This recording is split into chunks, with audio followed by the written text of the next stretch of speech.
Ladies and gentlemen, welcome to Forever Sports here at Dros Kailami. I've got a fan next to me for a fan reaction. Ali, we've just watched France quite genuinely obliterate, I'd say, in that second half, New Zealand. New Zealand would know, but what do you make of that game? Very unexpected, Mark. I didn't expect France to come out and win by 16 points. Me personally, I thought New Zealand would win by 12 points today, but clearly, ladies and gents, I was very wrong. France are here to play some rugby. The World Cup has started, and, well, the hosts clearly looking like the favorites as they were given to be before the tournament started. So New Zealand in that first half were all right. 9 points to 8 was in favour of France. Of course, they missed a lot of chances. Did that essentially cost them the game in that second half?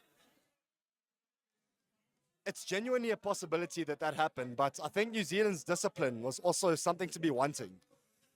A lot of penalties conceded. I mean, when the score was up and France were leading by about 8 or 9 points or so, they'd only scored one try, New Zealand had scored two.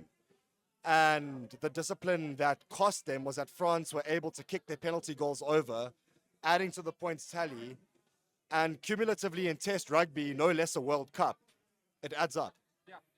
That's exactly that. So also we talk about, the discipline in that second half from New Zealand. It was rather shocking, if we're honest, in terms of many things. Will Jordan went up, of course, and went for his kick through and got a yellow card as a result of taking the player out in the air, and was reviewed to see whether or not be a red. Wasn't a red. So first, that's the first question I'm going to pass to you, is that should it have been a red or was it just simply a yellow? And secondly, later on in the half, it didn't even get given as a, didn't even look at it, but replays showed he could well have got a second yellow, which would have been a red. Now, first off, the first one, was it a red or was they happy with the yellow? And secondly, should he have got another yellow later on in the half, which would have resulted in a red?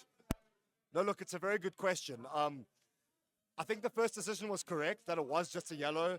Of course, the ref needs to look at that and look at mitigation factors and whether or not it was dangerous. Did the player land on his head? Did he land on his neck? Not quite. It seemed to be quite safe. The yellow card was a great decision. Secondly, as well, he was a bit further away from the ball. I mean, we looked 2 weeks ago when New Zealand played South Africa and Scott Barrett got 2 yellows, which also seemed a little bit unfair at the time because the first yellow wasn't really his fault.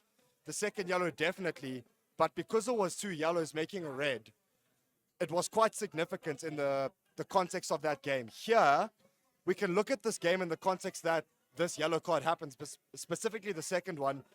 Honestly, I think Will Jordan can consider himself lucky to not get a red card in this game. So lucky Will Jordan, essentially. Well, he wasn't too lucky in the end because, of course, France did beat New Zealand in the end there. So a great match opening this weekend. Thank you so much, Ali, for coming in for this interview, for the little fan review here. So, you've been watching Forever Sports. Keep going.